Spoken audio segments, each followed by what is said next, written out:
Good afternoon, good morning to some of you joining us, good late afternoon to some of you joining us overseas. My name is John Carroll. I'm the CEO and founder of the Service Council, and welcome to today's In-Service podcast series segment. 'Tis the season, happy holidays. I hope that you are avoiding all the stress, both personally and professionally, of year end.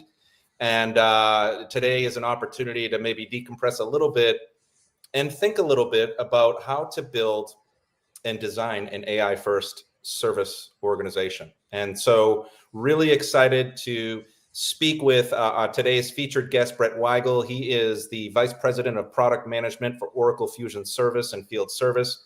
I've come to really appreciate Brett's viewpoints on all things service, all things AI. I'm really excited for today's discussion. You're in for a treat. Brett, very warm welcome to you. Thank you for joining. Yeah, thanks for having me, John, and then happy holidays to everyone as well. Outstanding. So before we get things kicked off, we see you, LinkedIn listeners here. Thank you for joining us. And we want to encourage an interactive session. So, Brett has agreed to think on his toes. I have as well. So if you have comments, please feel free to submit them, or reactions. We'd love your reactions as well. And we'll spend some time addressing those over the course of our 30 minutes here together, 30 or so minutes. We always kind of shoot for the moon, land amongst the stars here. So we'll see where we land. It's a very rich conversation, by the way. So it might be a little bit longer than 30 minutes. But without further ado, let's go ahead and jump in. And if you're looking to access today's webinar or podcast, you can do so on any of the podcast channels you subscribe to.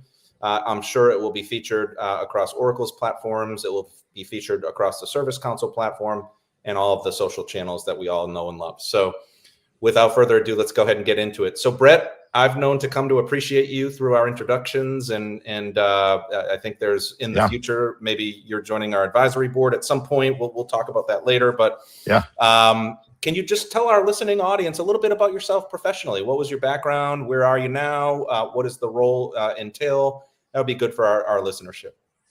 Yeah, my career started on the East Coast. I actually did a lot of field service in North Jersey, driving around, fixing computers in people's offices and installing networks and doing all of these things that, didn't realize how relevant it would become later on. But after moving to the West Coast, got into software product management, ultimately after some customer-facing roles.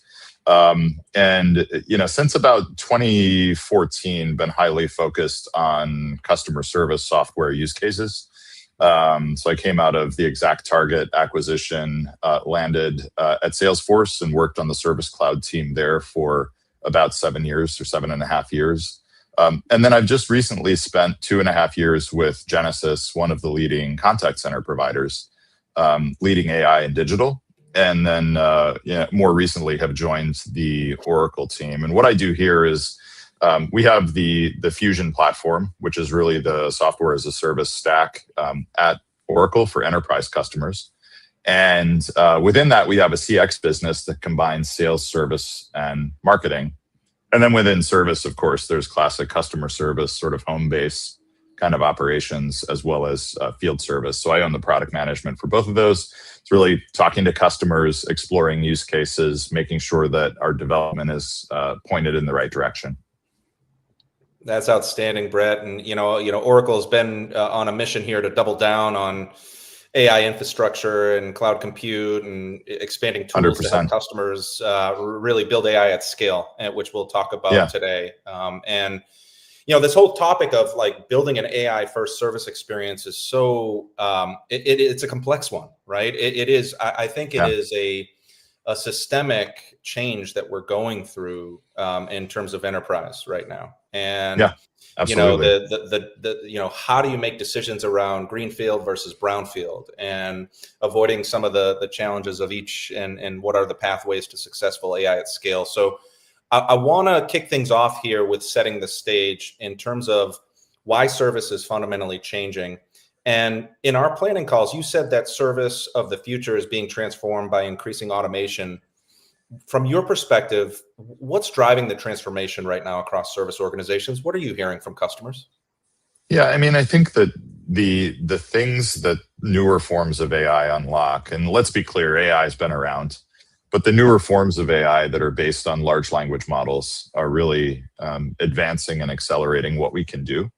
So a lot of manually curated workflow, which is really the world we've been in, can now be created by AI.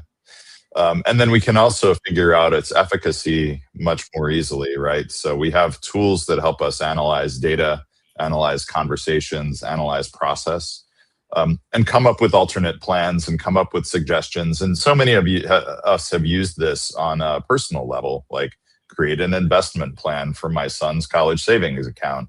It'll happen in 5 seconds, right? So imagine that as a knowledge worker approaching a whole bunch of complex problems for customers.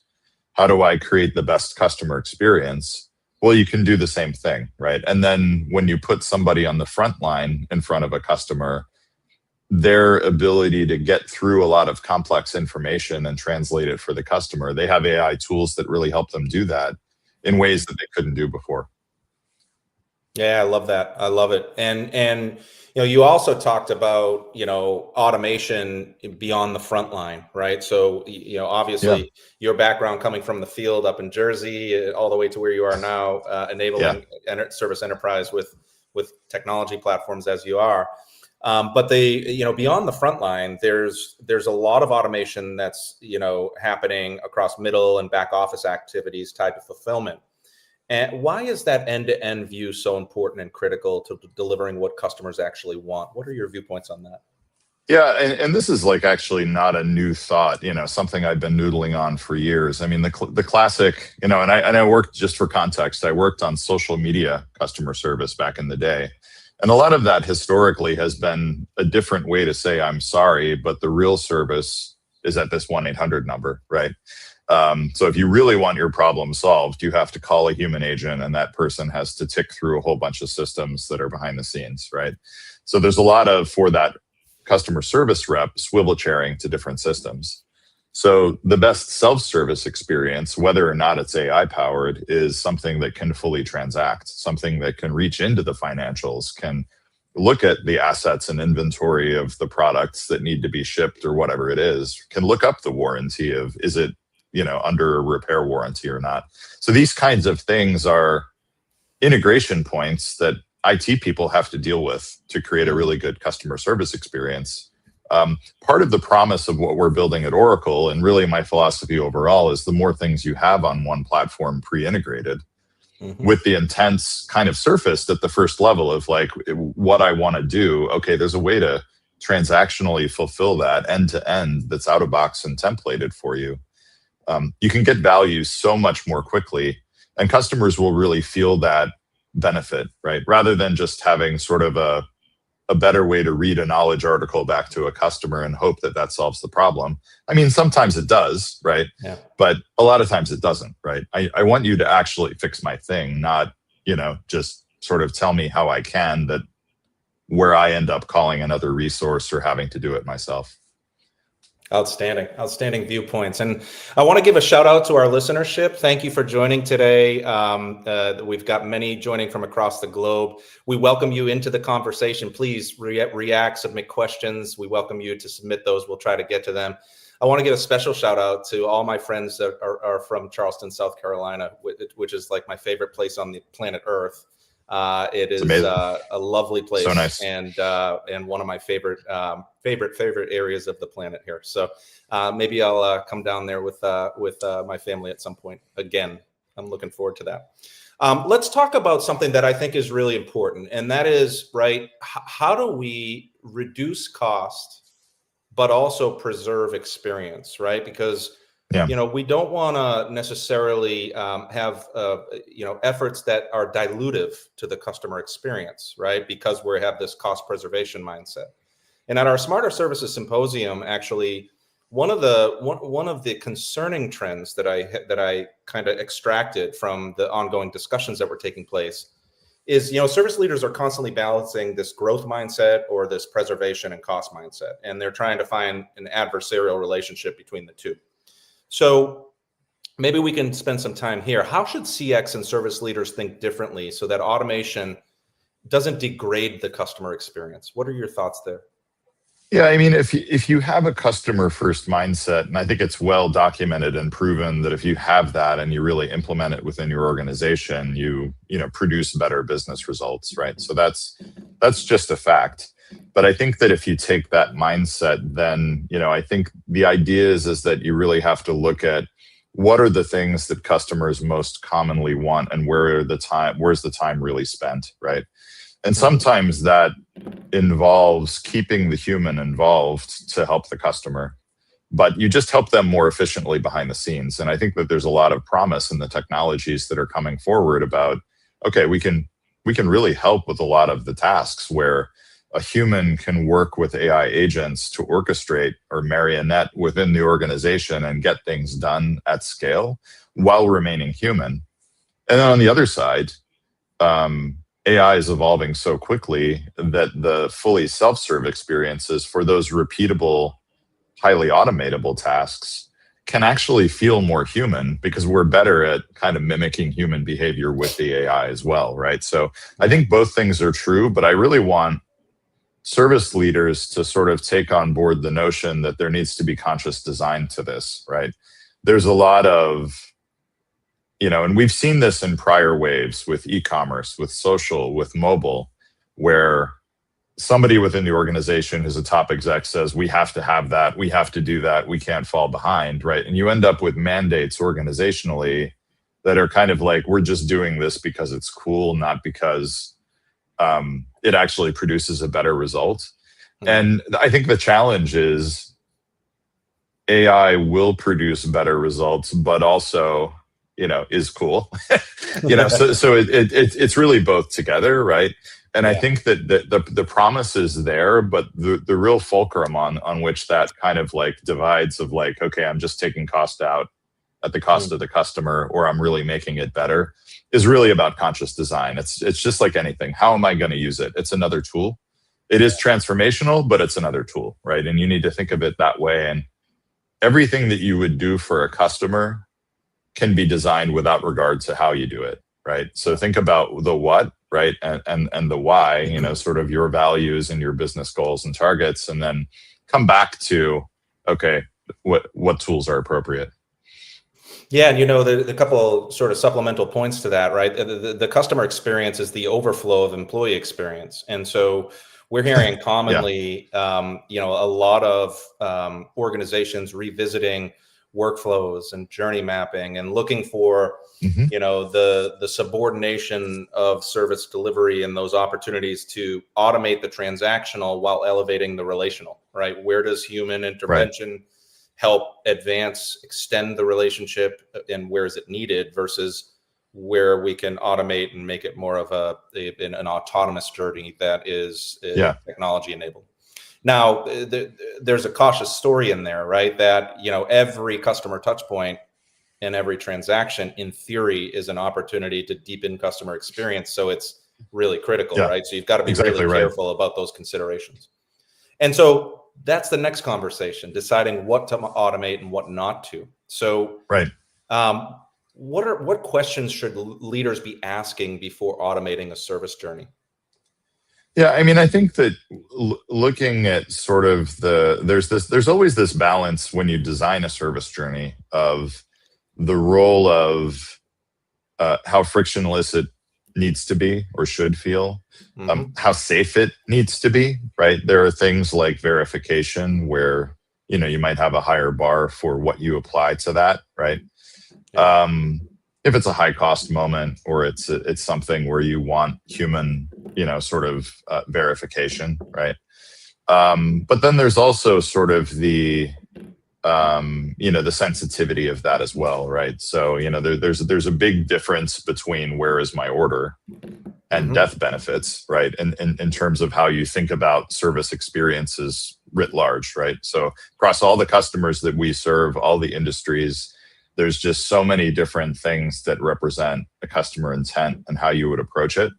Yep. And so I think that you have to kind of balance those things. But in general, as you map them, there are these things that are highly repeatable that really should be more convenient than they actually are in practice, right?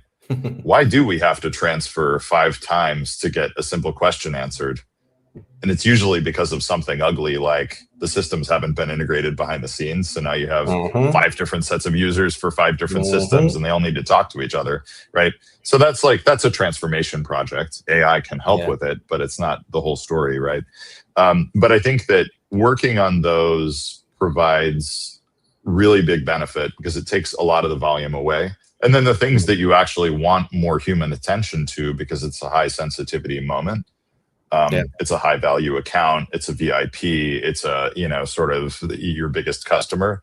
You want to focus more humans on those things, right? And really pay attention to how those experiences are created, where you have highly trained people kind of diving in, with the help of AI behind the scenes.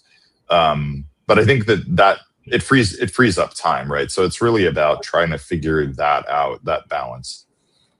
You bring up a couple really critical points in there. I can't believe we're still talking about disparate systems and databases and interoperability, but we are. It's crazy. That's right. And I think that there's some really impressive things that are happening as a result of AI in terms of interoperability and absolutely and some really cool stuff.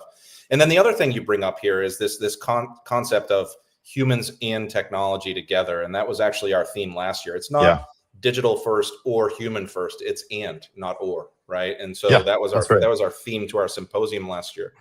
So let's talk about that. So as AI handles more of the frontline infantry, you described humans shifting into new roles. How do you see the role of human agents evolving in an AI-powered service operation? Maybe you could talk a little bit, spend some time on that. Yeah, I think, look, the more that we hand over to AI agents, we're gonna really transform how app experiences work. You have a business user, whether they're customer service rep or somebody in a different function, sitting in front of an app. A lot of those apps are going to become backed by or infused with AI agents, right? So the more and more that piece of software starts to kind of not take over, but just become another thing you can use. It really means that you're more in the mode of sort of having things surface to you as proactive actions to sort of realize a moment here needs some attention, dive in, and then bubble back up, right? And then, re-summarize, ask AI, what should I pay attention to next? What looks problematic? What customers have been waiting an abnormal amount of time right now? Which ones can I help? Those types of things, as opposed to I'm looking at a dashboard and having to realize some of those things on my own, right? So the efficiency of dealing with the scale means that managers are going to have a lot more at their fingertips. And I think that a lot of the service reps themselves are actually going to shift a little bit more into management mode too, right? The idea of, I'm supervising some of what AI is doing. I'm approving steps rather than dealing with everything on the front lines. Love it. And it'll differ a little bit per service channel, of course. I mean, those of us who do field service, there's still a machine in the office that needs to be fixed regardless, right? Printer's broken, right? So somebody has to go out. However, the point is that all of the touch points around how that service is delivered, infused with AI, way more efficient. And if you think about what a dispatcher has done historically, well, that's really arguably mostly AI powered with most vendors' software today, right? Or it could be, depending on what you've turned on. So that's really interesting. So humans become the healer to automation problems and kind of reframe the service journey in a way that the humans are helping to drive home the automation and in a way that's meaningful and not disrupted in any manner. I really like that view. Yeah, I really like that viewpoint, Brett. Let's talk about that though. Let's double click on that then. So how is that changing the way that organizations are looking at service performance? What is kind of what's next gen in terms of how metrics and success is defined by service leaders?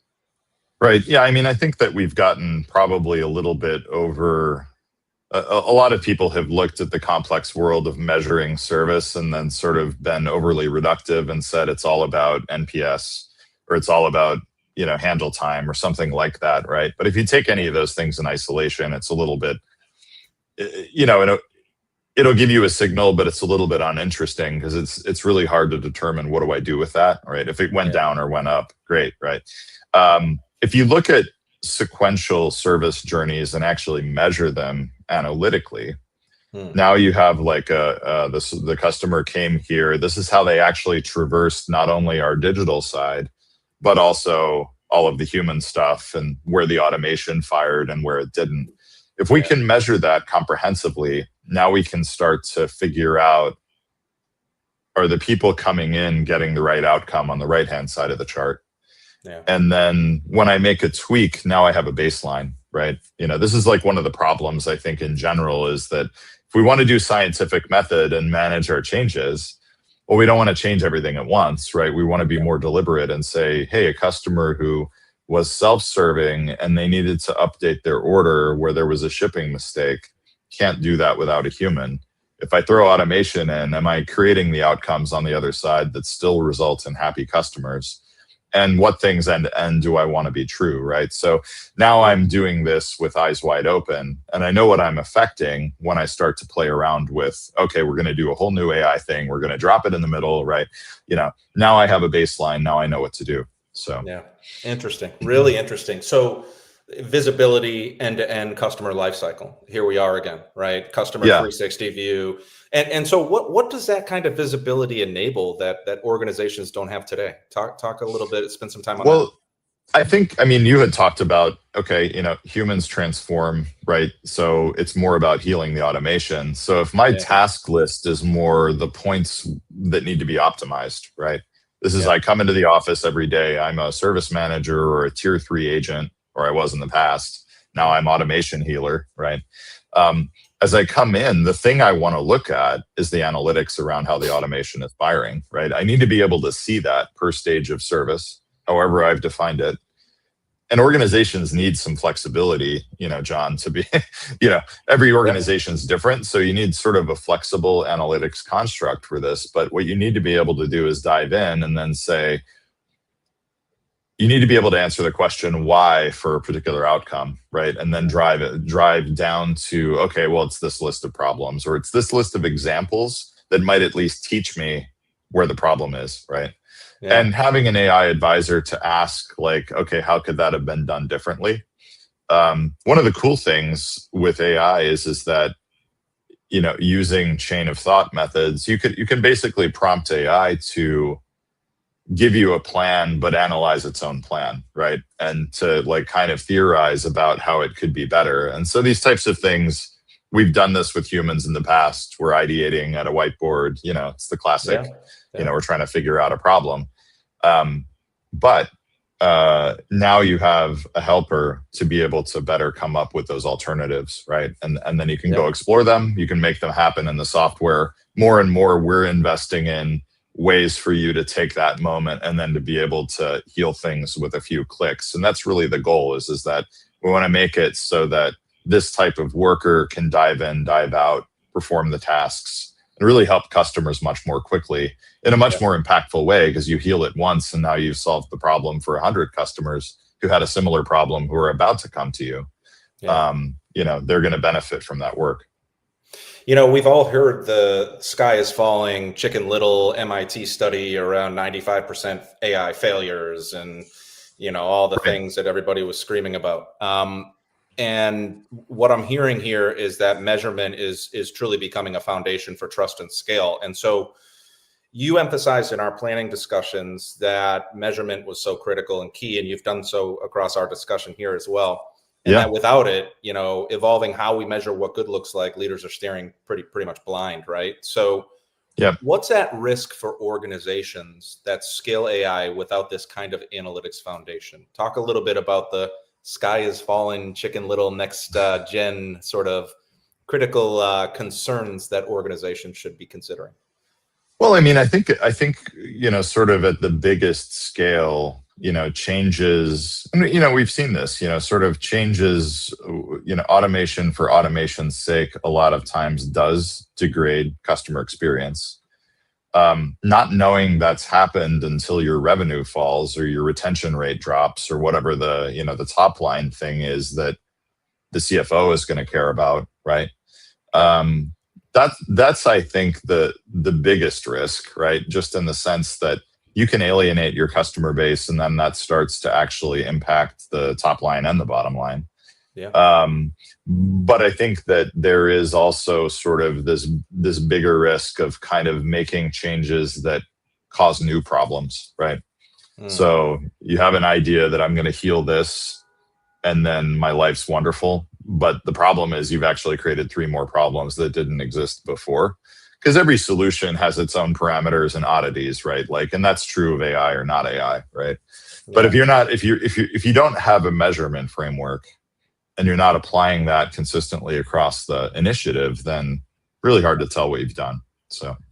Yeah, we've got some active listeners here that are making some comments and submitted some questions. So why don't we take a moment to pause here on our planned agenda and welcome these discussions. So thank you to Angie Breedlove. Thank you very much for the submission. Hi, you said hi as well. So hi. Hi, Angie. Angie asks, is it fair to also say machine learning makes you smarter and AI makes you faster?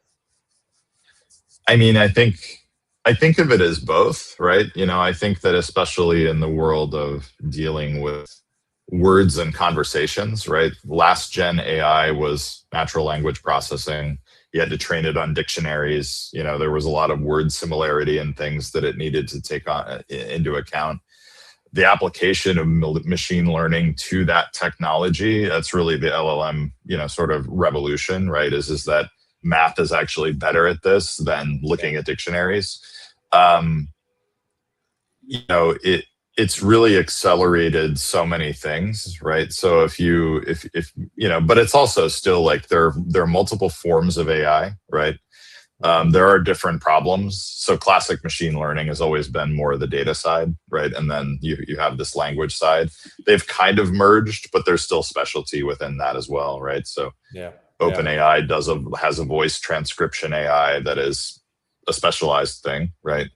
And then some of the general GPT things can kind of do a decent job against the same problem. So it's it's really changing and accelerating, and the only truth is that it will keep changing at a frighteningly fast rate. So we all as vendors need to stay ahead of it, for our customers to be able to like offer you something that is usable yet powerful, right? Yeah, no, thank you, Angie, and for lack of taking the easy way out, I agree with your sentiments that it's both, right? I think they both support being faster and smarter together, and we have some frameworks on that transformational pathway. Well, let's get to another one here. We had Keith submit a set of questions here. Any advice for leaders? And I'm really curious to get your viewpoints here, because I think the experience with your customers and really deepening your involvement in their transformation will be really great here. Do you have any advice for leaders to accurately model and estimate costs for deploying AI in practice? And I'll tell you, one of the cautionary things that I would say is that sometimes the reason for AI failure is for lack of expectation setting before it even happens. And so I'm curious if you could talk a little bit more about that from your viewpoint. Yeah, I mean, I think that there is this idea of, failure, and I think a lot of times it is outsized expectations. I think that the other thing is that we don't really have accurate documentation around what it costs now, right? So then a lot of times that's the problem, is just that, we're making it better or worse, or actually even being reductive and saying it's only costs that matter for the initiative, right? And trying to figure that out. But, you really do need, in a service environment specifically, you need to have accurate service costing on the basis of what really happens, not what should happen, right? Because a lot of times we have sort of a customer problem that presents itself. Yep. And it could, you can take on a one-off basis, if you can resolve that on the first call. You can estimate the number of screen clicks and this and that and the other thing, right? Is that estimated on your worst agent or your best agent, right? And then if you have to transfer 3 times to get it done, well, then, you got a completely different problem, right? So you do need sort of a baseline of what it takes now and how did it get better, right? And that form of measurement, it needs to be granular enough. And you need to tie it back to the other economic benefits of whatever activity that you're trying to automate as well, right? Because that's also sort of a, you can automate it and then take out cost, and the revenue generation side of it stays the same. It may get better. If it gets worse, then that's also part of the equation, right? So I think the model needs to be comprehensive enough, and it's worth kind of thinking about just what baseline framework you're working from. Is that accurate or enough? And kind of ask yourself, is that true? Interesting. Really great viewpoints. We've got time for one more submitted question, and then we'll get to our bonus question here as we round out today. And this is from Karen. Karen, thank you for your submission. How do you see data directly from the asset influencing AI? Could you spend a little bit of time on that? Well, I mean, data provides context. I mean, really, context for AI is either data or content, right?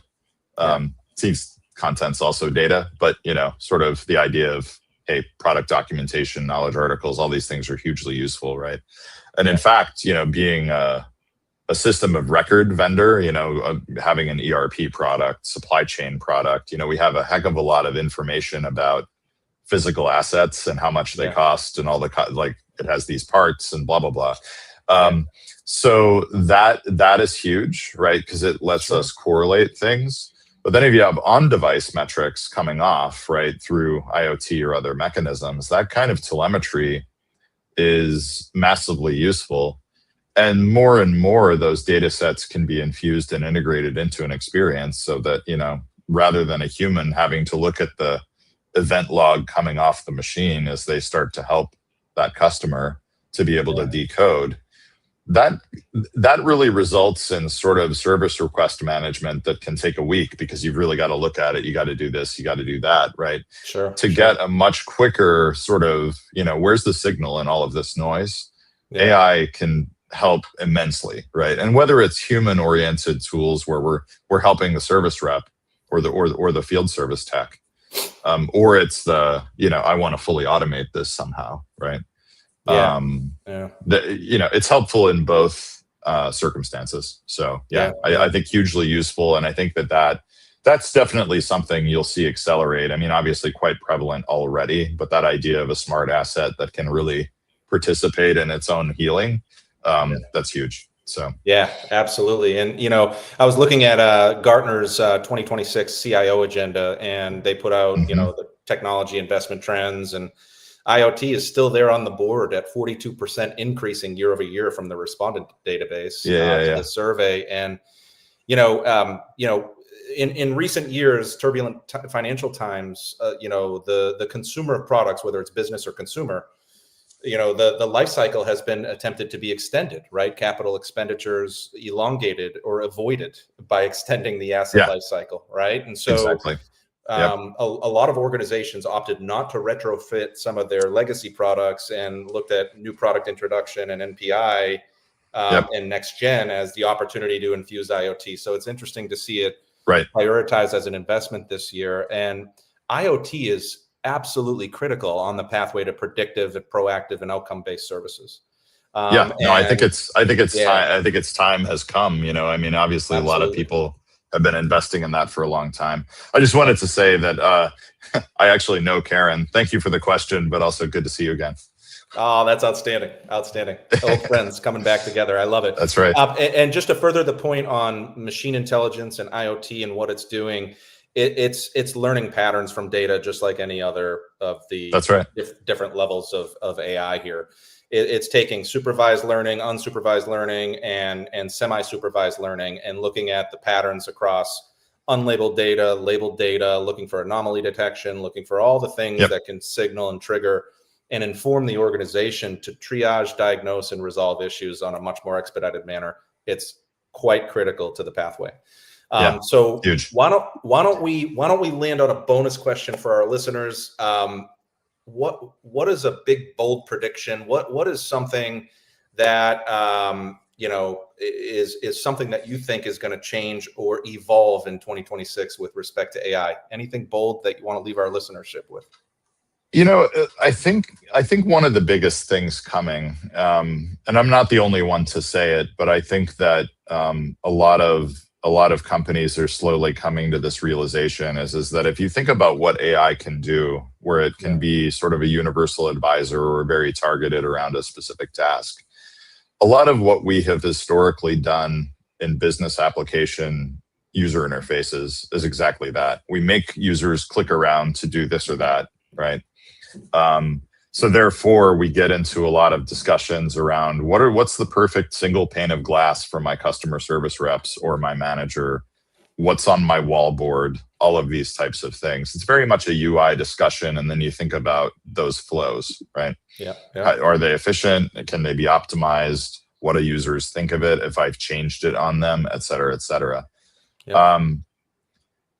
The truth is that AI can actually generate its own UI on the fly because it can write code, right? And JavaScript, to AI at least, JavaScript's easy. It's actually easy to a lot of developers too, but the speed with which you can do it. So I think that what you're going to see is that there's going to be a new form of app that really is AI backed entirely. Not only AI for asking a question on the side, but also just AI, right? So the stack really changes. And, we talked about a lot of the integration hurdles of the past, right? There's protocols like MCP, agent to agent. These types of things, as they become more mainline and they become the default integration techniques, we're going to see much more fluidity around effectively AI virtual assistants or AI agents, depending on what you call them, really powering everything and even powering some of the consumer side, right? So that, a lot of us are already replacing web search with Ask ChatGPT or Claude or whatever your flavor is, right? So that becomes interesting where, okay, now, like if I'm doing that on that side and I say, how do I get help from company XYZ that serves me, right?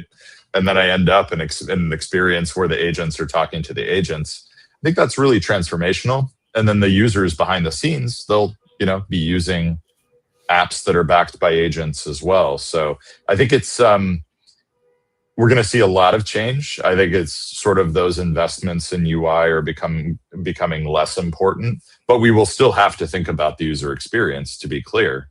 It's just that it's going to be a little more dynamic and a little more on the fly rather than, we designed the perfect thing. It'll stay there for 3 years and then we'll do another rev, right? It's not going to be that anymore. So customer service organizations and field service organizations will therefore kind of need to have more of a flexibility mindset of, I have a basket of tools and they're going to evolve rather than, here's my screen, here's the training manual you get on day one, learn it, you're trained, right? I don't think that that's going to be really the future at all. So I'm going to leave our listenership with two things. One, I think regulatory, data privacy, cybersecurity, I think that's going to be a really big topic in the new year. And I think that's one of the largest inhibitors to AI at scale, right? So expectation setting, change management, and then governance and regulatory and everything around security and data practice. So I think that's going to be really, really critical to this coming year.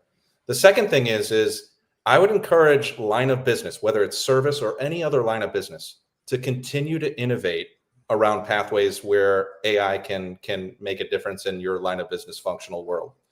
This is, we see IT and line of business technology and IT leading the charge in terms of systemic change with AI.